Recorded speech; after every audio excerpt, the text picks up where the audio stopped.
Hey, HappiDaze. So in today's video, we are reviewing some more free-to-play treasure map teams for the upcoming TM Ace treasure map. So that being said, we're going to go into some teams that don't have the new units outside of having a friend Captain Sabo. So let's go through the teams that we have for the Intrusion Boss, the regular boss, the 4 mini bosses, and we'll kind of go through what we did here to get around that. Now, that being said, we do have, for the mini bosses, we pretty much just use the teams that the game recommends, but we'll talk about some alternatives as we get into those different teams that are there. So let's start first with the Intrusion Boss, which is Lin Lin. So we get the Super Evolution clothes for her as part of this event, so that's awesome. So let's just take a quick look at what actually happens on the stage. So stage 1, basically fighter, cerebral powerhouse characters get the special charge, which is awesome. You'll see that. Stage 2 is where all the gimmicks start coming in. So you do get 90% attack down if your chain multiplier is less than 2.5. You get block slots. You can only do normal attacks only. There's a 3-turn Intimidate that reduces basically chain stuff, which is just a pain to deal with. There's a 6-turn defense up, which you have to deal with, and then you have a slot barrier of 2 deck slots that you have to get in order to do. And then lastly, if that wasn't enough, if you have any of the type slots that you see down there, as well as Wano and Rainbow, you basically get 30% damage reduction from there, which isn't a huge deal, but there's just a little bit of note that you're going to get some 30% less damage if you have any of those slots. And considering you need 2 deck slots to break it, it's kind of a pain, but is what it is. On battle number 3, there is a weakness to fighter, so you want to try to build teams that are fighter based. Basically, there's 9% attack down if the chain is less than 3, which is quite high. You also get a 6-turn growth multiplier rate of 0.1, so it means if you don't have a way to set your chain or get your multiplier that high right off the bat, you're not going to be in for a good time. Then there's also a multiplier, a 12-turn chain multiplier 1.1 as well. So again, just all around bad chain debuffs as part of this TM.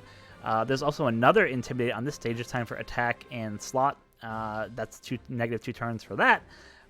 Again, delayed immunity, and then lastly, if that was enough, you get resistance as well. So these bosses just do a lot, especially this Intrusion Boss. So that being said, let's talk about the team that we're building to kind of take this content on. As I said before, we're using a friend Captain Sabo for this. You really need him.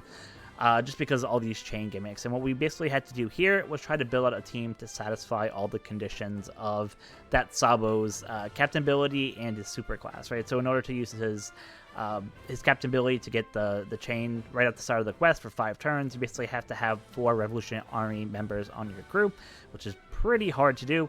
And then if you want to end up doing the super class, I believe it was, you have to have 3 characters, and that includes the Revolutionary Army crew. You can do Garp, Ace, Luffy, so there's a bunch more that you can use to trigger that, but it's still not the easiest thing to do. So let's talk about what we're going to be doing here. So on stage 2, because we do have 4 Revolutionary Army characters, being Sabo, Morley, Karatsu, Koala, and Dragon, that will give the 4 that we need to get that chain multiplier to start the quest. So that will help take care of the 2.75 multiplier on stage number 2.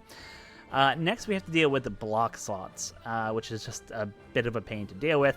So to get around that, we're using this Nami Carrot unit, who's kind of really the MVP so far, I think, of this TM. If you don't have any of the legends, she can help get rid of the slots to matching, which is awesome. She also does like a lot of stuff with bind and slot bind, so she's like super helpful in some of the other battles that are there.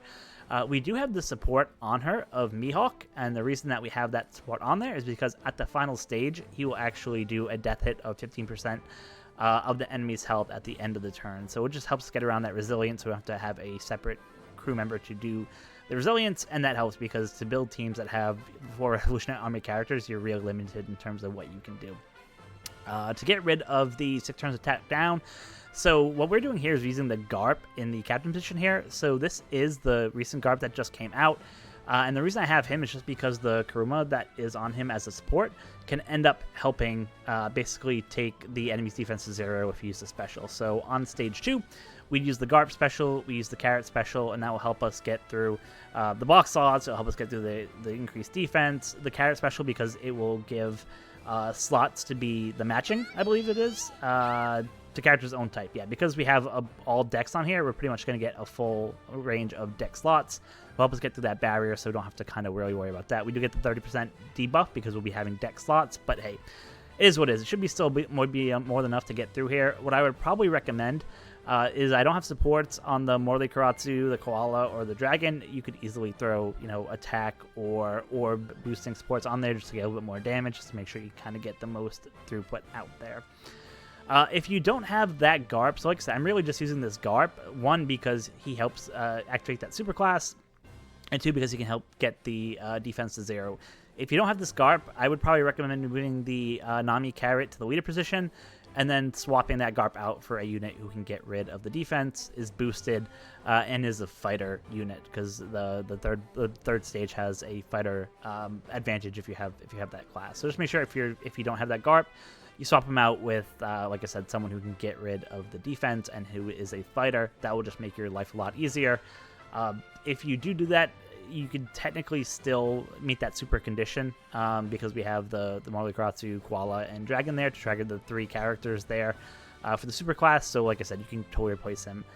This Dragon is also replaceable. I know a lot of people might not have him just because he, you know, it wasn't a very popular Sugo Fest after everything else that had come out. So a lot of people might not have this Dragon. So again, if you want to replace this Dragon with another Revolutionary Army member, you can certainly do that. He's not really in this team to do anything except help satisfy that condition for the captain ability of the friend captain Sabo that's there. So on stage 3, you do have a weakness to fighter class units. You do, like I said, you get the chain attack down, which is a bit of a pain. So again, if you have the Sabo friend captain, hopefully you should be able to get rid of the chain nastiness that stuff's there. And then you really don't have to worry about anything else. As I mentioned, the resilience gets taken care of by the Mihawk support unit. And if you already have the chain multiplier already above 3, you don't have to worry about any of those chain debuffs there. So it makes it really easy to kind of get through this as long as you have that friend Captain Sabo and you can satisfy that ability to have 4 Revolutionary Army characters on your crew. So that being said, that is the intrusion battle. Let's get right into the boss battle and see what team we're using for that. So for the second fight here, let's take a look at what the gimmicks are for the main boss fight. So again, they want you to have those recommended characters of all the boosted units, including the new boa that just came out for One Piece Day, but we're again going to assume that you don't have or you didn't pull any of the latest units, minus friend Captain Sabo. So let's go talk about what the gimmicks are. So Dex, Quick, and Int do get the special CT reduction there, so you want to be building teams that are like that. On stage 2, basically you get some fear debuff. Now, luckily, the potential ability of the friend Captain Sabo should take care of that. You get 6 turns of Special Bind, 6 turns attack down, and then you get a Hunger debuff, which is obviously a giant pain. And then for stage 3, there's a weakness for fighters. So you want to be building Dex, Quick, or Int fighters on your team if you can. Basically, you get 9 turns of your top row bind, you get unfavorable slots, another 6 turns of attack down, 3 turns of the defense up, 3 turns of the Rainbow Shield, and then 3 turns, I believe, or 6 turns of damage threshold. So a lot of gimmicks in this last stage, so let's kind of get into it real quick and talk about what we're going to do. So for stage number 2, as I mentioned, the fear should get removed for the potentiality of the friend Captain Sabo. Don't have to worry about that. In terms of the 6-turn Special Bind, so we're going to go ahead and use the Sabo and Koala that we have as the captain here. They're just a really okay unit. They're pretty much all the units on this team are Free Spirit or Cerebral, so actually it makes, you know, a good amount of sense to use this captain. And basically their special ability will allow you to get rid of the Special Bind for 6 turns, which is perfect, exactly what we're looking for. So that will make that pretty easy to get through. You next get the 6 turns of attack down. So again, what we'll have to do with this debuff twice, one in this stage, one in the next stage. So we're going to go ahead and use the Lucci and Kaku unit to go ahead and get rid of that. So their special ends up helping getting rid of 7 turns of attack down. So again, that works out perfect. And then lastly, for the Hunger debuff that happens, luckily with this Nami Carrot unit that we have, they have the potential ability to resist Hunger, so we should have more than enough to not have to really worry about that. Like I said, you just have to get over 3,000 healing, but that shouldn't be that big of a deal. It should be pretty easy to get through that Hunger debuff without too much pain. If you're not using this Nami Carrot, you can of course use any other support unit that turns your orbs to recovery just to kind of get through it that way. There's just multiple ways to get through that debuff, so I'm not really too worried about that one. So that takes care of stage 2. On stage 3, you get 9 turns of bind on the top row, so with sockets should bring that down to 6. And luckily, our girl Nami and Carrot here do exactly that. They help get rid of 6 turns of bind, which will be perfect. And they also help get rid of those nasty unfavorable slots, so we'll turn it back to characters' own slots. So that should make it pretty good for us to go ahead and take care of that unfavorable spots that happen on the 3rd stage. Next, you get another 6-turn attack down debuff.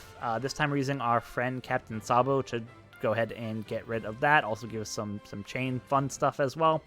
And then lastly, we have the 3 turns of the defense up, the Rainbow Shield, and the Threshold. So for the Rainbow Shield, we're going to use the Blackbeard unit here. She's going to go ahead and help us get rid of the damage reduction by 6 turns, which is more than enough. And we're using, again, the support that's on the Nami carrot, the Mihawk. He ends up reducing defense to 0 when you reach the final stage. So it actually helps set out like insanely crazy in terms of making sure that you don't have to worry about blue shield. So that's why we're not going to worry and have a spec unit to take care of that. The support unit will help. And then lastly, to get rid of the damage threshold, we have the Lindbergh unit here. That will go ahead and help us get rid of 6 turns, which is exactly what we need. So it'll end up going pretty perfect. Because we end up having 4 Revolutionary Army characters with the Lindbergh, the Bella Betty, the Sabo Koala, and then the Friend Captain Sabo, will satisfy the conditions for the captain ability of the Friend Captain Sabo. And we'll also satisfy the super type condition as well, because we have a bunch of his crew members on there. So it should be pretty easy to get through the rest of the content with this team. Not really too worried here. I just have the Morley and Karatsu and the Roger on those units there just to kind of help out get the CT reduction. Obviously, because a lot of these units don't have the boost, because trying to build revolutionary characters is kind of tough. What I probably also recommend doing here, because we want to use the Sabo Koala on stage 2. Let's see. I would throw also. Can I throw the Mr. 3? I can. Sorry, that probably won't help. So maybe I'll move around just to get some more cooldown on the Sabo Koala, just so we don't have to stall so much on stage 1. But you just want to make sure that you're getting that special CT down, so that way you don't have to stall too much. Now that being said, I think there's specials on 13, so when it goes down another 5, it shouldn't be too bad. It'll be 8 turns altogether. The Whale Shark takes down another 2. So if you just do 1 tap, so they should be able to and throw a support on there that gives like 1 turn or 2 turns of cooldown. Should be ready to go for stage 2. Especially with the preemptive, that will just give you another additional charge there as well. So yeah, that's kind of the game plan that we're going to use kind of going into this. Should be pretty easy, pretty straightforward. So that's the boss. So let's kind of get into the mini bosses here, and we'll just talk real quick about what they do and the teams that we'll basically be using. So for the Croc and Miss Sunday here, really just get rid of the Special Bind and the 6 turns of Rainbow Shield. So obviously Special Bind can get taken care of by Garling here. Rainbow Shield gets taken care of Lin Lin. We just do some Celestial Dragon units on the team just so we can help build up that cost. So with all the Celestial Dragons on this team, Garling, Saturn, and then all the supports here, we should be able to get past that 500 requirement for the captain ability of Saturn to get the 5 times boost. I believe it's 500. Let me just double check that. Oh, sorry, maybe it's in a special where you get that. Yeah, so we're trying to get past 750, right? So just with those 4 units themselves, we're already pretty much at 400. So we're going to have like an insane boost in terms of what we can do. We'll definitely get past that 8-time multiplier. So we're going to be doing like Oonga Booga damage with this. But like I said, if you don't have the recommended units, really you just want to be able to get someone who can get rid of the Special Bind and get rid of the damage reduction there, and who is driven. That'll be the key, getting int driven characters to build your team here. Going to the Doffy fight, so the recommended characters for this one are the Mihawk and the Perona and the Boa. So just take a quick look at what he does. So Boa takes care of the defense. So again, either you want to have a cerebral unit that is of the strength variety, and either you want to have them have specials that can take away that defense up. Now 12 turns is a lot, definitely is a lot, so pretty much you want to get someone who will set defense to 0 with their special, or a support that can do the same. Again, you saw what we were able to do with Mihawk there, so if you can find, again, similar supports that just set enemies defense to 0 for the final stage, you'll be jamming absolutely there. And then the other thing you have to deal with is just the block slots that you get. Again, they're using the Mihawk Perona to get rid of the block slots, but you can use any strength cerebral unit to go ahead and get through that. I just threw a bunch of units on this class, pretty much who were boosted. I didn't even really check for synergy, so you can see like I don't have Buggy or the Rock Spires at the bottom with cerebral. It doesn't really matter, just because we're gonna have so much damage anyway. It just won't matter. Going into the Coby and the Alvida boss here. Let's see what they do real quick. So they recommend having the batch that came out with the God Valley stuff. So obviously they want you to build teams that are more fighter, striker, free spirit based. And there's not really too much that happens here. There's despair, so either you want to have a captain that is of the, I believe it's a dex battle. Let me just check real quick. Sorry, it's a quick battle. So you want to have a captain who is of the dex variety and is free spirit. That will get you the most damage that's out there. Again, either throw a captain that can resist despair, or just have units that can just get rid of it with their special. So, for example, the Kuma unit that you see here can get rid of it with his special. It gets rid of 6 turns, so double Kuma captain will be able to get rid of, at least 12. And won't have to really worry about that. In terms of the burn and the slot barrier, so the G slot barrier is a little bit harder to deal with. Obviously, you could always throw Nami Karina on here, and their switchability will help give the G slots. Or you could do what they recommend, which is really to use the Ivankov character, and that will set the middle column slots to be good slots for you, as well. Get rid of that burn as well. So yeah, tons of options to get rid of this content. Again, Alvida and Coby don't look really that difficult, so it should be pretty simple. I just do a bunch of other free spirit supports on this team who are boosted just to kind of get the most bang for my buck there. And the final boss for this battle, and this is pretty much a full free-to-play team. Everyone should have most of these characters with, the beginning quest that they had, and most of them should probably be level 5 at this point if you've been playing the game for any amount of time. But in this case, against Blackbeard here, not really much is going on. You really have to deal with the damage nullification, and then getting through the whole slot barrier thing with the rainbow slot. So just a little bit of a pain to deal with, but not too much. Sanji has the ability with his, I think it's a special or his captain, where if you have Luffy on the crew, you can get rid of damage nullification. Yeah, there you go. So that will take care of the damage nullification. It'll also get rid of the block slots there to make it a little bit easier, so you don't have to worry too much about it. And Luffy here will just kind of help you get rid of everything else. So like I said, everyone should have this character. I would say just make sure you build, at least 4 Straw Hats on the crew, just to help make sure that you can kind of get the additional boost and just do the most damage. Mini bosses usually don't take too much, so I'm not worried about that at all. But just keep in mind that you just want to make sure that you're doing that just to be able to do the most damage and not have to worry about setting any supports or anything like that on any units. So that wraps up the kind of the free-to-play teams that we're going to go through for this TM. As I mentioned, there's a bunch of different options for the mini-bosses. I think the hardest boss in this whole TM is probably the Intrusion, just with all the chain multiplier gimmicks you have to have. It's just a giant pain. So I think that will be the one that'll probably be kind of tricky for a lot of people to go with, especially if you didn't pull some of the later units like the Garps or, the Sabo himself or anything like that. But hopefully this video will help you guys out, help you build some teams, figure out what you want to do for your TM. I'm going to have another video out probably when the event goes live with my teams. I did pull the Sabo unit within 7 multis, I think it was, and I also got Koala, so that would make things a lot difficult. I don't have hacks, obviously that's a pain. I have to deal with the defense issues there with another unit, but as I mentioned, I'll have a video out with my teams and my walkthrough of how I actually do that when the event goes live. So thank you guys so much for watching. Hopefully you guys enjoyed the video. Let me know what teams you're using for this content. Good luck, and until next time, be kind to each other. Thanks.